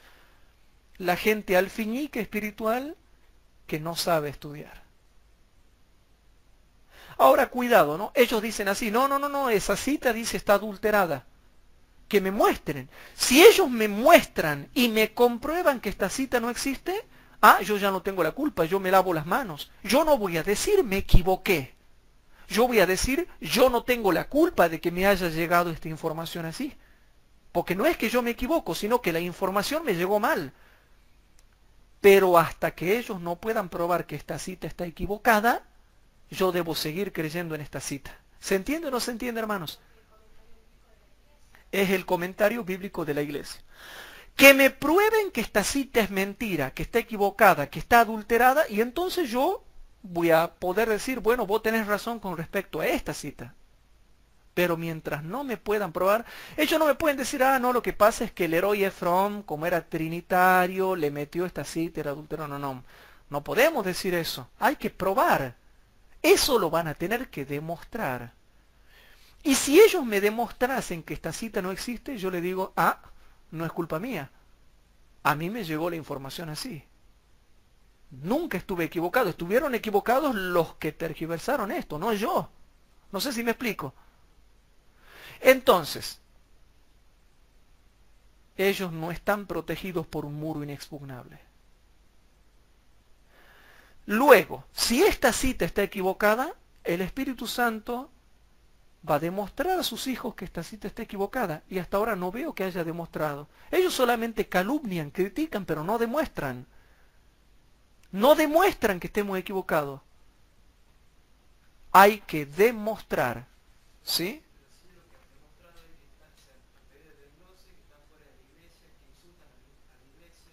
Exactamente. Bueno, yo les voy a mostrar algo, hermano. Algo terrible, pero terrible, hermanos. Bueno, a ver, Mensajes Selectos, tomo 1, página 296. Mensajes Selectos, tomo 1, página 296. Al seguir hablando de Cristo, dice algo terrible con respecto a Cristo. ¿Cuán grande era Cristo? Mensajes Selectos, tomo 1, página 296. Tomen nota, ¿no? Dice así. ¿Qué espectáculo contempló así el cielo? Cristo, que no conocía en lo más mínimo la mancha o la contaminación del pecado, tomó nuestra naturaleza en su condición deteriorada. Esta fue una humillación mayor que la que pueda comprender el hombre finito. Dios fue manifestado en carne, se humilló a sí mismo. ¡Qué tema para el pensamiento, para una profunda y ferviente contemplación! Y ahora noten, aunque era tan infinitamente grande la majestad del cielo, ¿cómo era? Aunque era tan infinitamente grande la majestad del cielo, sin embargo se inclinó tan bajo, sin perder un átomo de su dignidad y gloria. ¿Ha perdido un atomito de divinidad Cristo? Ni siquiera un atomito, hermanos. Bueno. Se inclinó a la pobreza y a la más profunda humillación entre los hombres. Por nuestra causa se hizo pobre para que por su pobreza pudiéramos ser hechos ricos. Dijo, las zorras tienen guarida y las aves del cielo nidos, mas el Hijo del Hombre no tiene dónde recostar su cabeza. Mateo 8:20. Si Cristo era la majestad del cielo, que era tan infinitamente grande, ¿para qué se cansa de decir el espíritu de profecía que era tan infinitamente grande, si no era tan infinitamente grande, sino que era menor que el Padre y no era igual al Padre? Y encima eran los 3 grandes poderes del cielo. Bueno, para ellos, hermanos, para ellos, todas estas citas, vino una mano negra que tergiversó todo esto. Por ejemplo, en Question of Doctrine, página 446, Question of Doctrine, página 446, dice lo siguiente, hermanos. Question of Doctrine, página 446, del comentario bíblico, tomo 7a. Tomen nota, ¿no? En una hojita en blanco todos los que son instructores bíblicos. Dice así, hermanos, noten. ¿Qué aspectos opuestos se encuentran y se manifiestan en la persona de Cristo? Esto es grave, hermanos. ¿Qué aspectos opuestos se encuentran y se manifiestan en la persona de Cristo?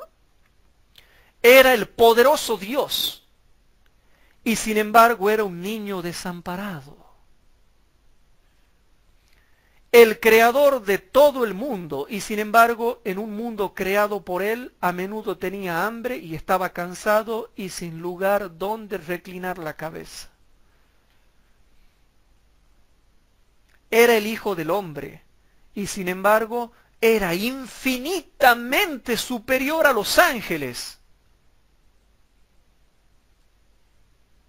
Pero el contexto mismo te dice que era Dios poderoso. Y ahora te dice, era el Hijo del Hombre y sin embargo era infinitamente superior a los ángeles. Y encima ahora te mata y te dice así, era igual al Padre. Ya con esa te mató.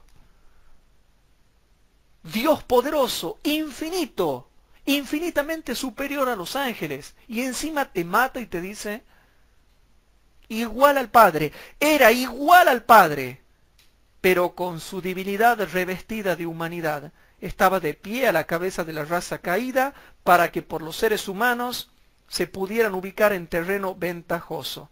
Poseedor de riquezas eternas, y sin embargo vivió la vida de un hombre pobre. Era uno con el Padre en dignidad y poder, pero tentado en su humanidad en todo, al igual que nosotros. En el mismo momento de su agonía en la cruz, como vencedor, respondió al requerimiento del pecador arrepentido para que se acordara de él cuando viniera en su reino. Repito, en el mismo momento de su agonía en la cruz, como vencedor, respondió al requerimiento del pecador arrepentido para que se acordara de él cuando viniera en su reino. Infinito. Infinito. Infinitamente superior a los ángeles, Dios poderoso igual al Padre. ¿Cómo te quedó? No, pero todas estas citas no sirven para ello. Todo esto es mano negra. Ya le han dado ese, hermano. Por favor, que soy chiquito yo para que me mientan. Si me quieren hacer antitrinitario, por lo menos que mientan mejor. Por lo menos deberían mentir mejor. Hacer una tesis para demostrar que esas citas son falsas. No, ¿sabe lo que hacen ellos? Ellos hacen algo tonto. Te juntan en libros todas las citas que hablan de los dos, del Padre y el Hijo. Y todas las citas de la Biblia que hablan del Padre y el Hijo. Y eso está mal. Porque los trinitarios vienen, te juntan todos los libros que hablan la cita de los tres. Y así no terminamos más. Si ellos quisieran que nosotros nos volvamos antitrinitarios, no debieran hablarnos de las citas de 2 en 1 y 1 en 2, sino explicarnos las citas que hablan de 3. Y ahí diríamos, no, momentito, mirá, no han explicado la cita esta, pero si yo no gano nada con que ellos me expliquen la cita de los dos, porque no me han explicado la cita de las 3, ¿saben lo único que hace? No, la mano negra. Entonces yo quedo en la misma, porque aunque ellos me expliquen la cita de los dos, no me explican la cita de los 3. ¿Y saben lo que me queda picando en mi conciencia? La cita de las 3. Y a todos nosotros que creemos en la deidad de las 3 personas, por más que quisiéramos hacernos antitrinitarios, ¿qué nos va a quedar picando en la conciencia? La explicación de la cita de las 3. Que lo único que hacen ellos es decir, no, son falsas, nada más. Lo único que dicen son falsas. No, pero así no se arregla el tema, hermanos. No se arregla así el tema. Bueno, hoy yo quería hablar un poquito de la mano negra. Hay toda una serie que yo voy a dar de la falsa teoría de la mano negra, ¿no? Pero hoy voy a hablar un poquito con mensajes selectos, tomo 1. Y hoy solamente voy a tocar un poquito, y por favor anoten bien en una hoja en blanco esta cita, porque esto es terrible, terrible. Y esto pulveriza la doctrina de la mano negra, o la falsa teoría de la mano negra. Vamos a suponer, supongamos, y no se olviden de la palabra supongamos, hagamos de cuenta que los antitrinitarios tienen razón y hubo una mano negra. Si hubo una mano negra, hermano, yo puedo entender que cambien una cita, 2 cititas, 3 cititas, 4 cititas, 5 cititas. ¿Pero qué? Yo tengo, hermanos, van a ver las decenas y centenas de citas, de las cuales ya voy dando algunas, que hablan de la tremenda deidad del Hijo, y después van a ver la tremenda deidad del Espíritu y de los tres. Que todo están cambiadas. Entonces no leamos nada, hermanos. No leamos nada, porque entonces todo nos sirve. Todo nos sirve, todo fue adulterado, entonces no leamos nada. Entonces ya no tenemos que confiar en nada, pero no, ahí se cumple la cita donde la misma hermana White dijo que en el tiempo del fin, en la apostasía omega, cuando se comprenda mal a Dios, se iba a atacar los testimonios. Si nosotros tenemos que, digamos que nosotros supongamos que nos volvemos antitrinitarios, nunca vamos a vivir tranquilos en nuestra conciencia, nunca más. ¿Saben por qué? Porque nunca más vamos a poder leer los libros del Espíritu de Profecía tranquilos. Y yo te voy a mostrar algo. Lo que la hermana White dijo.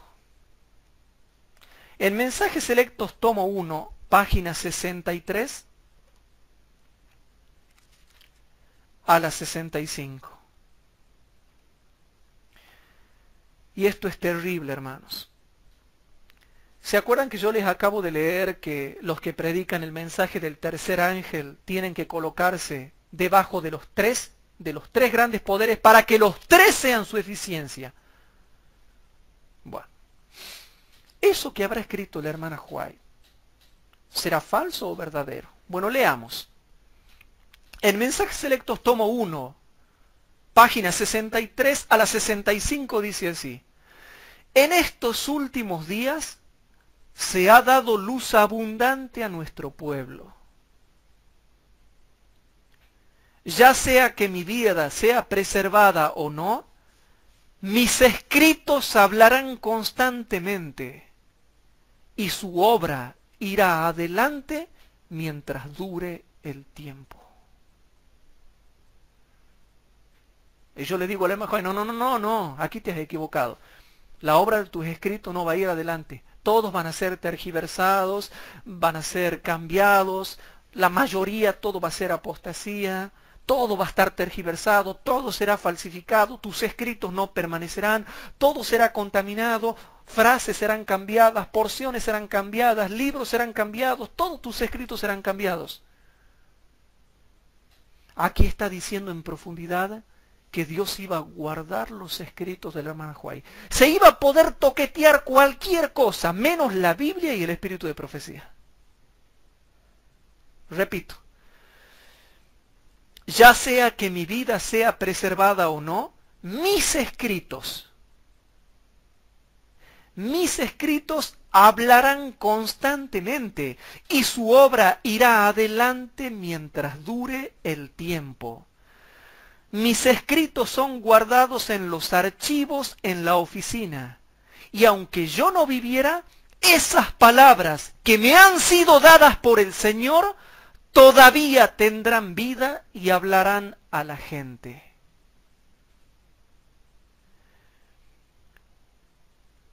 Pero mi vigor todavía está preservado, y espero continuar para hacer mucha obra útil. Quizá viva hasta la venida del Señor, pero si no fuera así, confío en que se diga de mí: bienaventurados de aquí en adelante los muertos que mueran en el Señor. Sí, dice el Espíritu, descansarán de sus trabajos porque sus obras con ellos siguen. Apocalipsis 14:13. La hermana White ya estaba viejita y dice, mis escritos hablarán, pero ¿saben qué? Les voy a decir una cosa, todavía estoy bien sanita. Y a pesar de que estoy viejita, estoy bien lúcida y voy a continuar haciendo mi obra. Y ni piensan que van a venir a cambiar mis escritos. Yo los voy a revisar a todos. ¿Quieren seguir que les siga leyendo? Presten atención porque es grave lo que voy a leer. ¿Saben lo que dicen los antitrinitarios? Que en el tiempo del fin, como la hermana White era tan viejita, venían y le hacían el autito. Le hacían el autito, hermano, le mentían, porque ella tenía 2 secretarias, Marian Davis y Fanny Bolton, y otras más, pero son las 2 más conocidas. ¿Y saben lo que dicen los antitrinitarios? A mí me da ganas de llorar cada vez que escucho eso, porque muestran una ignorancia bastante grasosa en lo que dicen.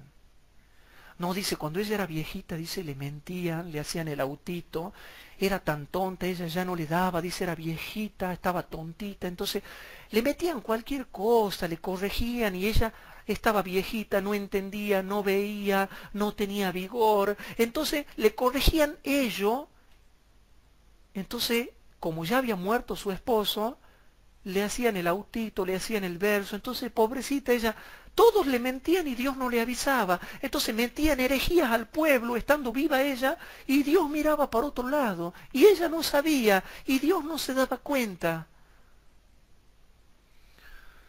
Ay, hermanos, yo voy a leer ahora algo, ¿no?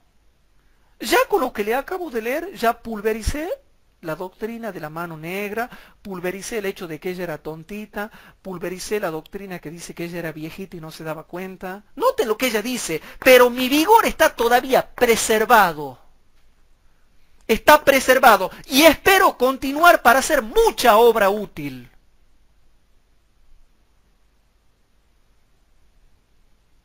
No, ella no tenía vigor, dice, ya estaba viejita, ya en los últimos años. Los últimos 20 años de ella ya todos le mentían. Aquí dice que no. Bueno. Por eso, digamos, hagamos de cuenta que yo me vuelvo antitrinitario ahora. Todo esto no podría leerlo nunca más, hermanos. Me picaría la conciencia. Sigo leyendo, ¿no? Presten atención. Agradezco a Dios, y ella era viejita cuando escribe esto, ¿no? Agradezco a Dios por la seguridad de su amor y porque tengo diariamente su dirección y orientación. Ah, no, ella era tonta, no se daba cuenta, ya Dios no le avisaba. ¿Pero qué, hermano? ¿Qué soy chiquito yo para que me mientan? Yo no soy chiquito, hermanos. Yo estudio y yo discierno. Agradezco a Dios por la seguridad de su amor y porque tengo diariamente su dirección y orientación. Estoy muy ocupada con mis escritos. Temprano y tarde redacto los asuntos que el Señor me presenta. La responsabilidad de mi obra es preparar a un pueblo que esté en pie en el día del Señor. Y yo le diría a la hermana Joya, pero pará, si te están mintiendo, te tratan como tontita, te corrigen los escritos, te cambian la frase, y vos no te das cuenta. No, dice la hermana Joya, Hugo, no, el Señor me dirige, tengo su dirección, tengo su orientación. ¿Que ustedes creen que Dios la abandonó a la hermana Huay hasta el último momento de su vida? Jamás la abandonó, hermano. Murió siendo profeta. Murió teniendo el espíritu de la inspiración. Te estoy destrozando, y eso que no estoy dando la serie de la mano negra, hermano, pero te estoy pulverizando la doctrina de la mano negra. Temprano y tarde redacto los asuntos que el Señor me presenta. La responsabilidad de mi obra es preparar a un pueblo que esté en pie en el día del Señor. La promesa de Cristo es segura. El tiempo no es prolongado. Debemos trabajar, velar y esperar al Señor Jesús. Se nos demanda que seamos firmes, inconmovibles, siempre abundando en la obra del Señor. Todas nuestras esperanzas tienen un fundamento en Cristo.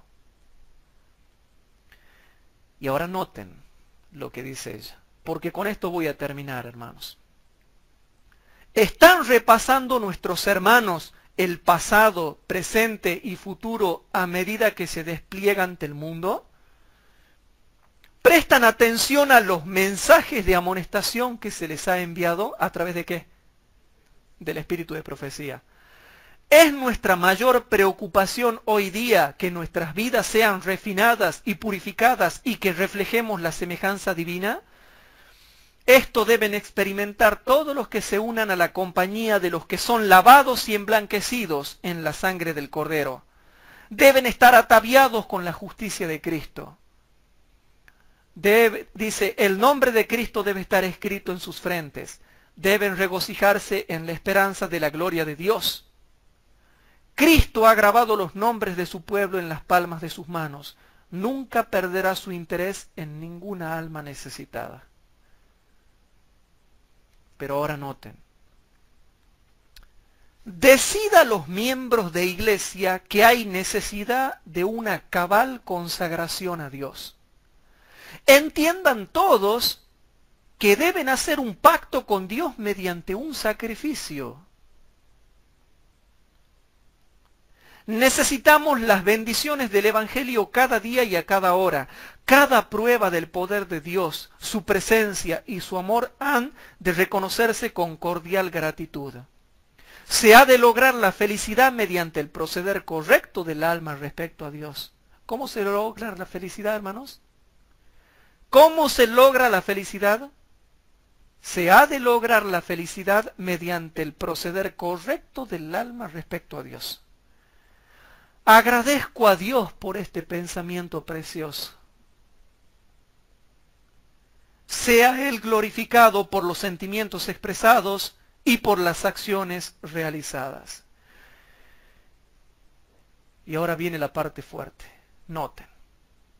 Nunca se han presentado ante la gente testimonios más claros que los que recientemente han sido trazados por mi pluma. No, pero sí, los últimos que ella escribió cuando era viejita, todo le cambiaban. Todo le cambiaban. Le hacían el autito, le mentían, le hacían el verso.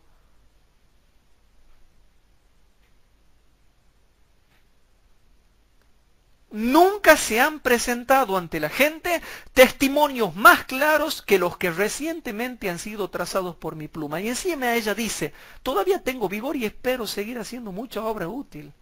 No se me ha ido el vigor. Y encima de que no se me ha ido el vigor, tengo su dirección y orientación, la de Dios. ¿De dónde dicen que ella ya no se daba cuenta? ¿Ven que no estudian? ¿Ven que no estudian, hermanos? Por eso, ¿qué soy chiquito yo para que me vengan a mentir? A otro que le vayan a mentir, a mí no. Y a ustedes tampoco. Y a los hermanos queridos que nos escuchan, tampoco. Y ahora noten lo que dice la hermana Huay. Dios me ordena. ¿Qué será lo que le ordena a Dios? Dios me ordena que me esfuerce por despertar la atención de nuestro pueblo a la importancia del estudio de los testimonios. Comience ahora esta obra. Así se inmortalizan estos mensajes. Así se inmortalizan estos mensajes, ya sea que se me permita trabajar o se me haga descansar hasta que venga Jesús. Pero los mensajes de ella van a ser inmortalizados por el estudio. Lo que yo te acabo de leer queda inmortalizado por nuestro estudio de los testimonios. Acabamos de inmortalizar estos escritos para todos los hermanos que mundialmente nos escuchan. Y ahora noten, a ver si ustedes son rápidos en discernir lo que yo les voy a mostrar. Digo ahora, mis hermanos, hablad palabras que atraigan las almas a Cristo, dad frutos de buenas obras, el que cree en el Hijo tiene vida eterna, Juan 3:36. Pero me llama la atención esta última partecita, noten cómo termina acá el relato. Me llama la atención esa última partecita. Después de que ella habla de que tiene vigor, que va a seguir escribiendo, que lo que ella escribe es claro, que la obra de sus escritos irá hasta el fin, ella dice así: todo lo imaginable se presentará para engañar, de ser posible, a los mismos escogidos, pero el Señor ciertamente cuidará su obra. ¿Y en qué contexto está hablando? La obra de Dios y sus escritos. Dios cuidará su obra, hermanos. Ah, no, Dios cuida su obra menos los escritos de ella. ¿Cómo se entiende eso, hermanos? Viene hablando en el contexto de los escritos de la hermana Huay. Hermanos, por favor, les ruego que prestemos atención a esto. Todo lo imaginable se presentará para engañar, de ser posible, a los mismos escogidos. Pero el Señor ciertamente cuidará su obra. Y resulta que ella era viejita, todo le cambiaban los escritos y nadie hacía nada y Dios no cuidaba, Dios miraba para otro lado. Que me disculpen, pero que le mientan eso a la gente que no sabe estudiar. Pero a los que sabemos estudiar, encontramos una perfecta armonía en toda la Biblia y en todos los escritos del espíritu de profecía. Dios ha cuidado de la Biblia, hermanos, y Dios ha cuidado del espíritu de profecía.